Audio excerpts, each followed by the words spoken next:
Hey nerds, we are going to do a top 10 breakdown of Andor Season 2, starting now. Welcome back to the Nerd Social. I am Colin. So Disney just dropped their first 3 episodes of Andor Season 2. Episode 1 is titled 1 Year Later. Episode 2 is titled Sabrina Tima, which is a Chandrillian toast response. And episode 3 is titled Harvest. All 3 episodes are written by Tony Gilroy, who did Rogue One, a Star Wars story, and directed by Ariel Kleiman. So my spoiler-free thoughts on these first 3 episodes is this is Star Wars for adults. There's no kiddie adventures here.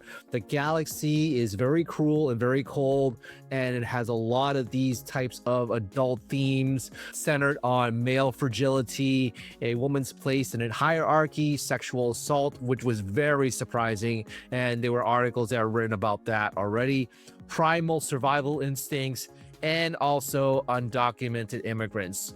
It also gives an idea of how you have to get your hands dirty in order to get something done, even though if it's a righteous cause.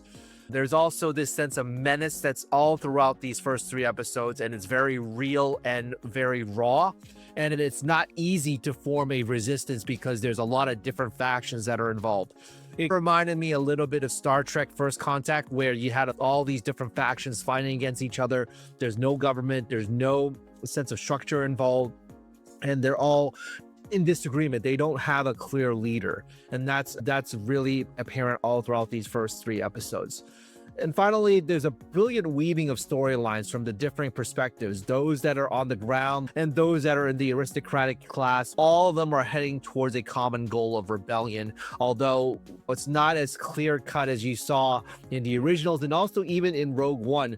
Everyone had to move the story along. This is definitely much more drawn out, very strategic, and there's also a lot of interesting storylines that come about from these interactions with people. In terms of rating, I would give this first 3 episodes a 9 out of 10, which is a movie marathon. I think that the storylines are very intriguing and captivating. It builds brilliantly upon what has happened in season 1. However, those that forgot what happened in season 1 may need a refresher, because they don't give anything at the beginning. They just assume that you've already seen season 1. So because of that, you may want to have to go back to watch a shorter version of season 1, because it has been 3 years since the last episode aired of Andor. So those are my spoiler-free thoughts, but if you would like to hear more about what I have to say about Andor and other content we put out there, please like, share, and subscribe for more. We really appreciate your support on all of our social media platforms. So without further ado, I am going to give my top 10 moments from the first 3 episodes of Andor, so careful for spoilers.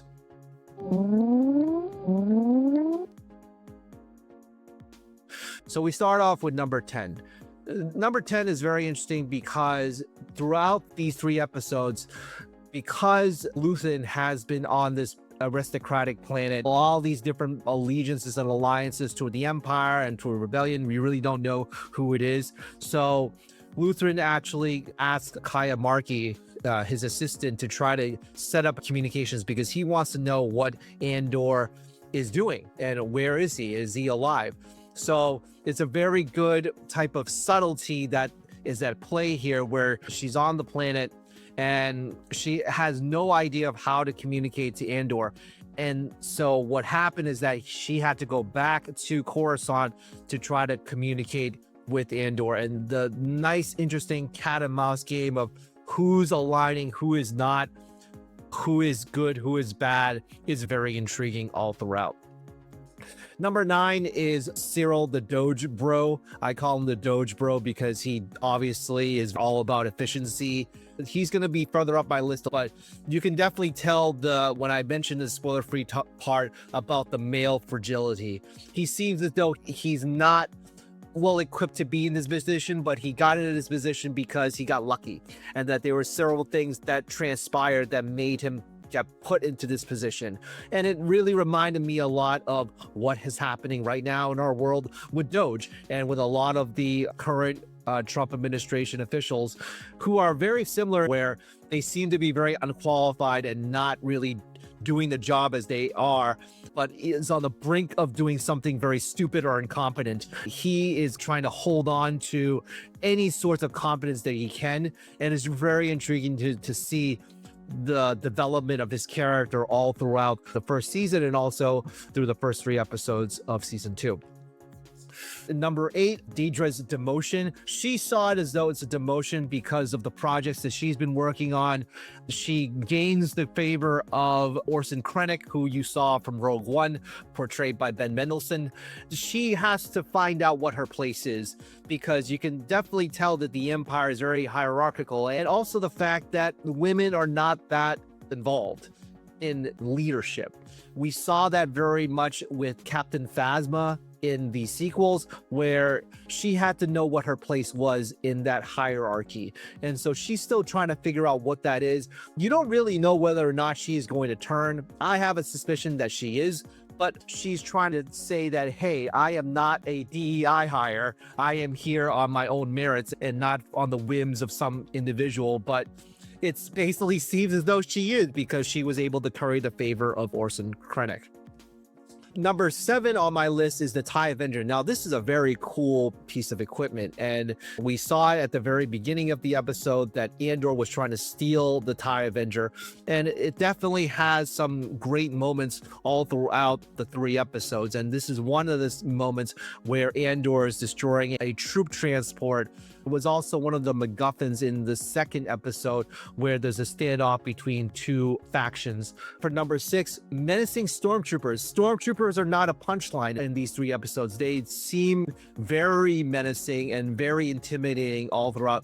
Similar to what has happened in the Mandalorian episodes, you don't get the sense of them being very incompetent or not able to shoot straight. They are very scary at times, and building that tension up has been very brilliant on Tony Gilroy, the writer. Number 5, Sirro's, the Doge Bros relationships with Dedra, which is a weird type of relationship, because Sirro definitely is much more of the traditional family types, whereas Dedra is really not. She's definitely trying to portray the independent woman. When Sirro's mother shows up, it brings out a very awkward situation between the 3 for dinner. It also reminds me of all those different power dynamics that come into play. Everyone's trying to adjust to a more modern type of home lifestyle, but it seems as though Sirro is trying to push back against that. Dedra's trying to be the trad wife, but really she's not. It's not her role. And the mother is just very eccentric and just way out there, and definitely babies Sirro all throughout his life. So you definitely get that mommy complex that's happening with Sirro, who is a very interesting character in a lot of ways. Number 4 is Mon Mothma's losing control throughout the dance party. She seems as though she's going through a whole arc here.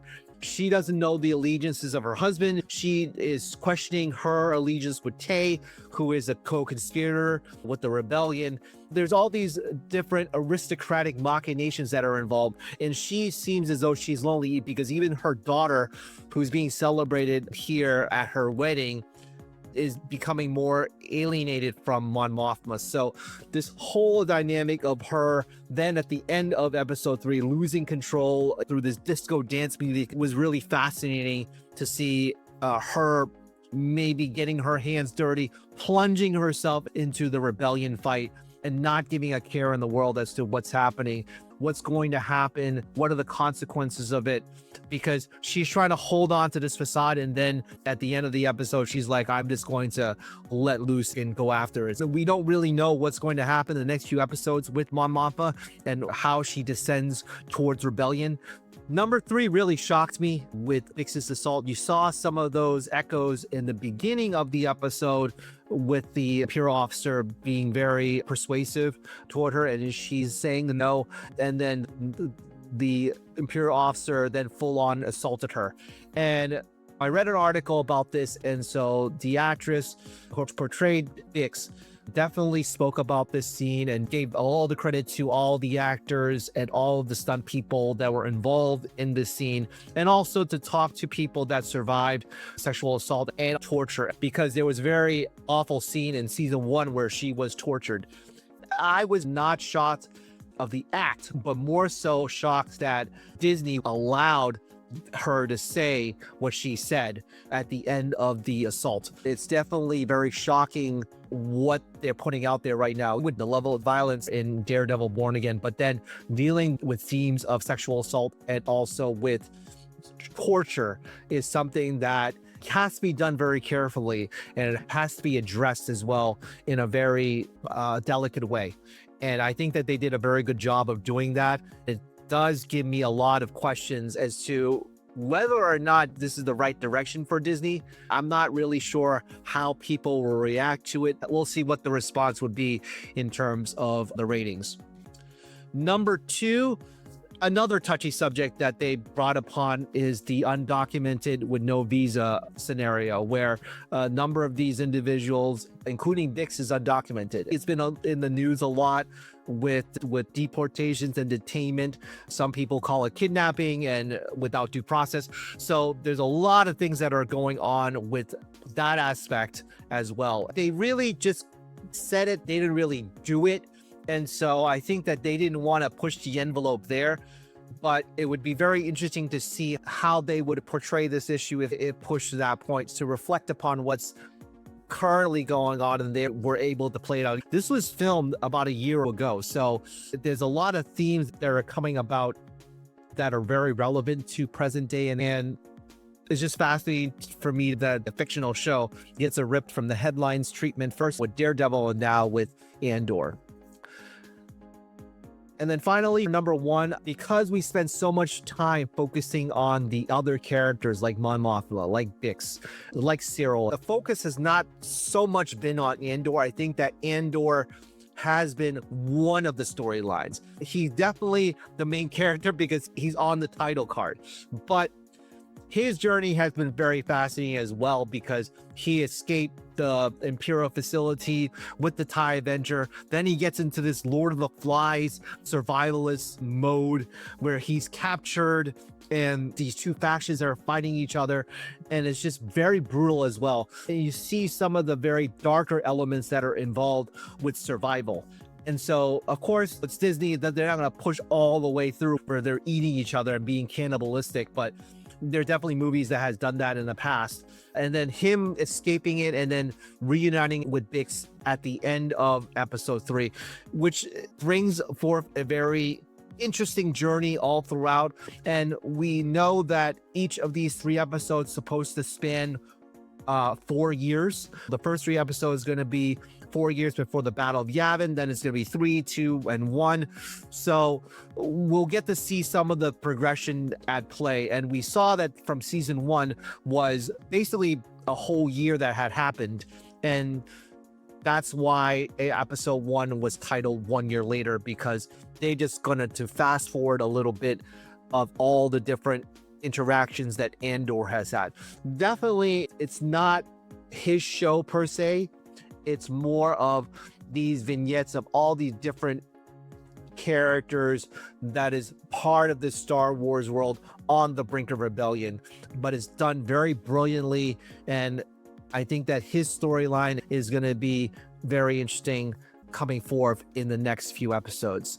So that is my top 10 moments from Andor season 2, the first 3 episodes. Tell us what you think about these first 3 episodes by commenting down below.